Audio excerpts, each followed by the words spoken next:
The original report was a constant attack on all NGOs, blamed for everything, including Qatargate, and asked to provide more info than any other private company applying for EU funds.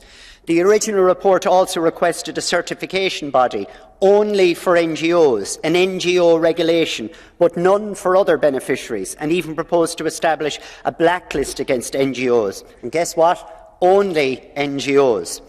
The good news, I suppose, is these most problematic points mentioned are no longer part of the final report, but I still consider it a soft attack on the NGOs.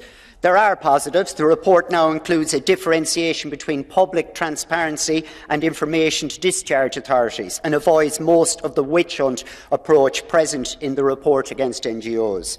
The vital role played by NGOs in the need to fully respect civil society organisation, regardless of their field of actions and their structure, is now part of the report. You can't pick and choose. Just because you mightn't like someone, where they're coming from, you can't say take away their money.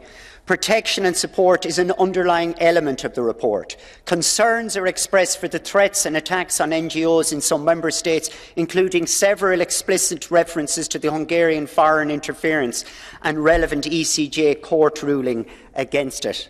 And I have to say, I'm glad you're waking up to Urban in this chamber, because I remember during the last mandate, there was an attempt to suspend me for calling him out, and apparently using a bad word in here. Well, I tell you, he does a lot worse.